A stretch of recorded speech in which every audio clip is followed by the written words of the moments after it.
जय सिया राम दोस्तों आज हम जानेंगे कि हर दिन सुबह गाय को रोटी खिलाने से कौन सा पुण्य मिलता है। दोस्तों, हमारे सनातन धर्म में गाय को माता का दर्जा दिया जाता है और इसलिए गाय माता को माँ समान पूजा जाता है। लेकिन बावजूद इसके कुछ पापव्रती मनुष्य अपनी कुबुद्धि के कारण आज पाप की गर्द में धंसते जा रहे हैं, जो कि मासूम गौ माता की हत्या कर उनका मांस भक्षण कर रहे हैं। आइए जानते हैं इस कर्म को करने से कौन सा और कितना बड़ा पाप लगता है। दोस्तों, नरक लोक में जाके वह कौन सी सजा भोगते हैं। गौ माता पर अत्याचार और गौ माता की सेवा करने वालों के बारे में भगवान श्री कृष्ण ने देवर्षि नारद जी को बताया।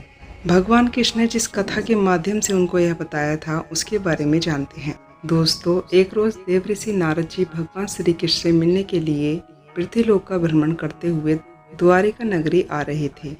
उस समय नारद जी ने देखा कि कुछ लोग गौ माता की सेवा कर रहे हैं, उनको रोटी खिलाते हैं, परंतु कुछ अधर्मी और पापी लोग गौ माता की निर्दयता से हत्या करते हैं तथा उनका मांस खाते हैं। यह नीच दृश्य देखकर नारद मुनि क्रोधित और चिंतित हो उठे और वे तुरंत द्वारिका नगरी की तरफ चल पड़े। उधर द्वारिका नगरी में भगवान श्री कृष्ण और रानी सत्यभामा विश्राम कर रहे थे। तभी नारायण नारायण जपते हुए नारद जी वहां पहुंच जाते हैं और वहां विराजमान भगवान श्री कृष्ण और रानी सत्यभामा को प्रणाम करते हैं। भगवान श्री कृष्ण भी नारद जी का अभिवादन करते हुए उनसे पूछते हैं कि आज द्वारिका नगरी में किस कार्य से आना हुआ है।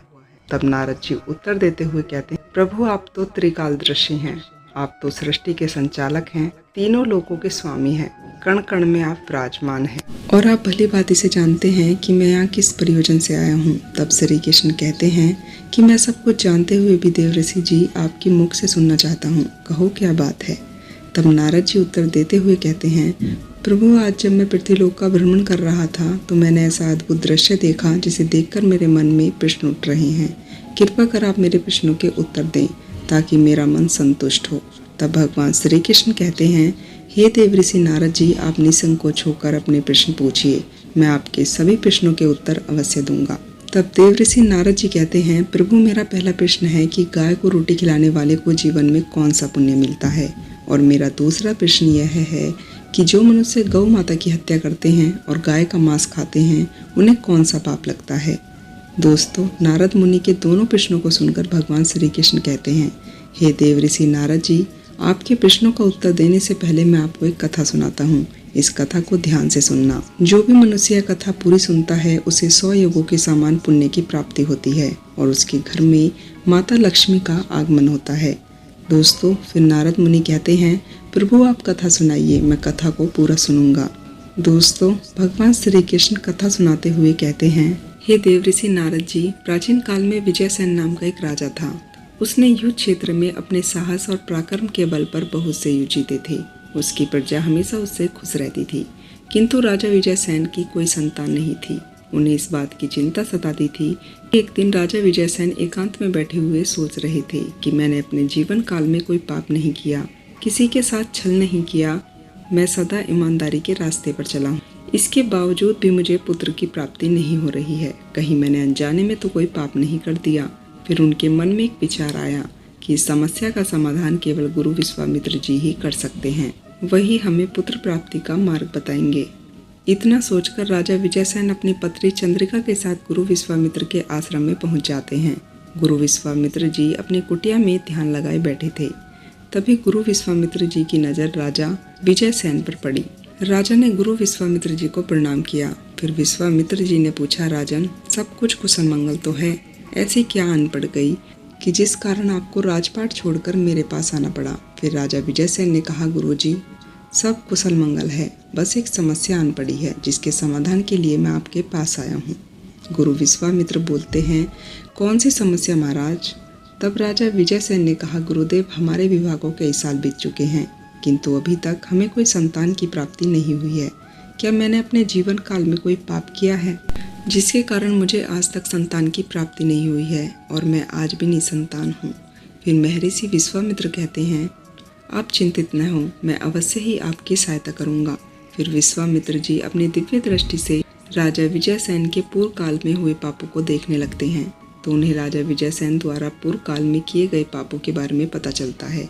तो महर्षि विश्वामित्र राजा विजयसेन से कहते हैं, हे राजन, आपने भूतकाल में एक बहुत ही बड़ा पाप किया था, जिसके कारण तुम्हें संतान की सुख की प्राप्ति नहीं हो रही है। राजा विजयसेन ने कहा, गुरुदेव, मैंने कौन सा पाप किया है? तब विश्वामित्र जी बोले, कुछ दिनों पहले जब आप युद्ध जीतने के बाद अपने राज्य को लौट रहे थे, तभी रास्ते में वट वृक्ष के नीचे एक गाय भूख से बिलक रही थी, जिसे आपने अनदेखा कर दिया, जिसे आपने ना तो कुछ खिलाया और ना ही पानी पिलाया, और आप उनको देखकर आगे बढ़ गए, क्योंकि उस समय आप युद्ध जीतने की खुशी में चूर थे और उस गाय ने आपको आवाज़ भी लगाई थी, किंतु आपने अनसुना कर दिया। आपको ऐसा बर्ताव करता देख उस गाय को आप पर क्रोध आ गया था और उसी क्रोध में गाय ने आपको श्राप दे दिया, जिसके कारण आपको संतान की प्राप्ति नहीं हो पा रही है। गुरु विश्वामित्र जी की यह बात सुनकर राजा विजयसेन बहुत ही दुखी हुए और वह अपने मन में सोचने लगे कि मुझसे अनजाने में बहुत बड़ा पाप हुआ है। यदि उस दिन मैंने गाय को भोजन करा दिया होता और उसको अनदेखा नहीं किया होता तो मुझे भी संतान की प्राप्ति होती। फिर इस तरह अपनी गलती का पश्चाताप करते हुए राजा विजयसेन गुरु विश्वामित्र जी से कहने लगे, हे गुरुदेव, मेरा मार्गदर्शन कीजिए और गाय माता के श्राप से मुक्ति पाने का कोई उपाय बताइए, जिससे मुझे संतान की प्राप्ति हो सके। और मैं जानता हूँ कि मैंने बहुत बड़ा पाप किया है, परंतु इस श्राप से मुक्ति पाने का कोई उपाय बताइए। दोस्तों, महर्षि विश्वामित्र कहने लगे, राजन, आप चिंतित न हो, आप इस पाप से मुक्ति पा सकते हैं। इसका एक उपाय मेरे पास है और मैं थोड़ी देर सोचने के बाद बताता हूँ। हे राजन, मेरे आश्रम में एक सुरभि नाम की गाय है और अपनी पत्नी चंद्रिका के साथ मिलकर उस गाय की सेवा कीजिए तथा उसकी पूजा कीजिए। गाय माता आपकी सेवा से प्रसन्न होकर पुत्र प्राप्ति का वरदान अवश्य देगी। दोस्तों, गुरु विश्वामित्र जी यह बात कह ही रहे थे, तभी सुरभि नाम की वह गाय आ जाती है और उस समय गाय को अपनी ओर आता देखकर विश्वामित्र जी बोले, हे राजन, आप भाग्यशाली हैं। देखिए, गाय अपने आप चलकर यहाँ आ गई। आप इसे अपने साथ ले जाइए और इसकी खूब सेवा कीजिए। यह निश्चित ही आपके दुख दूर करेगी और आपको इस श्राप से मुक्ति दिलाएगी। दोस्तों, इस तरह से गुरुजी के कहने पर राजा विजयसेन उस गाय को लेकर अपने साथ चले जाते हैं और उनकी देखभाल करने लगते हैं। वह नृत्य गाय को चारा खिलाने के लिए जंगल में ले जाने लगे और उसको चारा खिलाने के बाद उसको चरने के लिए जंगल में छोड़ देते और उसके पीछे पीछे खुद भी चलते रहते।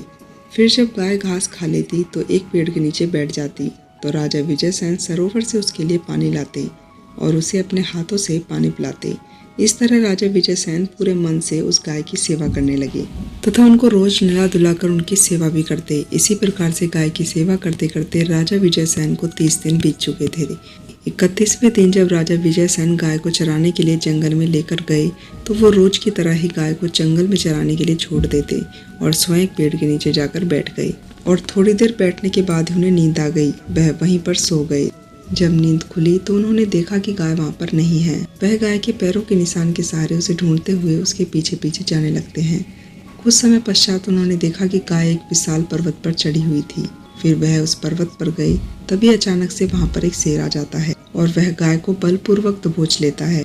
इसी कारण से गाय जोर जोर से विलाप करने लगती है और गाय बोलने लगती है, महाराज, मेरी इस शेर से रक्षा कीजिए।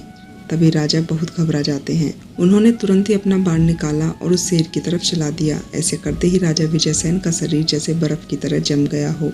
उनकी शक्ति क्षीण हो गई, उनका सारा बल शून्य हो गया। तभी वह शेर बोला, महाराज, मेरे ऊपर प्रहार करने की शक्ति आप में नहीं है। मेरे ऊपर स्वयं भगवान भोलेनाथ का आशीर्वाद है।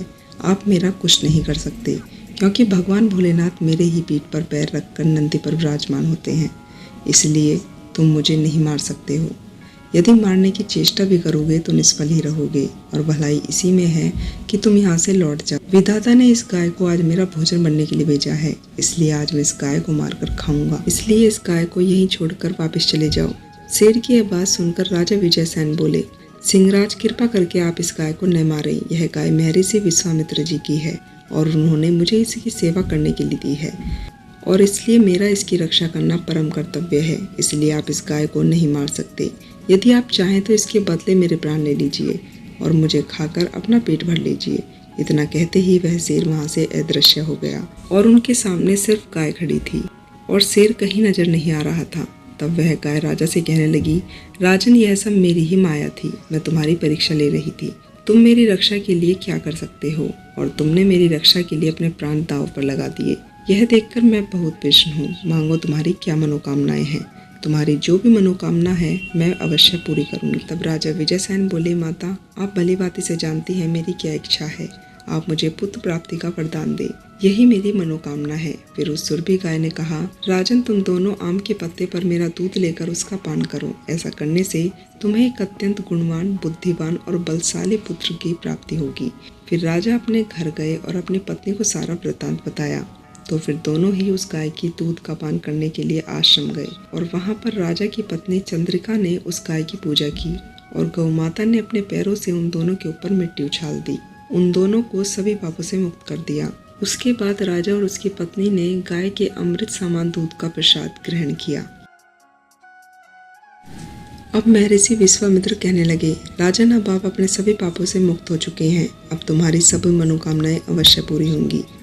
और फिर कुछ दिनों बाद ही गाय के आशीर्वाद से राजा की पत्नी को एक पुत्र हुआ और फिर दोनों बहुत ही खुश हुए। और उस दिन से राजा ने विजयसेन की गायों की सेवा करना शुरू कर दिया। आगे भगवान श्री कृष्ण देवऋषि नारद जी से कहते हैं, हे देवऋषि नारद जी, प्रत्येक मनुष्य को गाय की सेवा करनी चाहिए और उसे रोटी खिलानी चाहिए। अब मैं तुम्हें तुम्हारे दूसरे प्रश्न का उत्तर देता हूँ।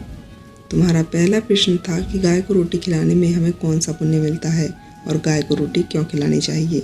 तो समझ लो, जो व्यक्ति गाय को रोटी खिलाते हैं या गाय की सेवा करते हैं, उनका घर हमेशा खुशियों से भरा रहता है। उनके घर में कभी दुख या दरिद्रता नहीं आती। इसलिए हमें गाय को रोटी खिलानी चाहिए और उसकी सेवा करनी चाहिए। और तुम्हारा दूसरा प्रश्न था कि गाय को मारकर उसका मांस खाने वालों को कौन सा पाप लगता है। तो समझ लो, जो मनुष्य गाय को मारकर खाते हैं उनकी उम्र दिन प्रतिदिन कम होती जाती है और वो नरक में जानवरों के बीच फेंक दिए जाते हैं और जानवर उन्हें चीर चीर कर खाते हैं और उन्हें मृत्यु के बाद अगले जन्म में मनुष्य का जीवन भी नहीं मिलता।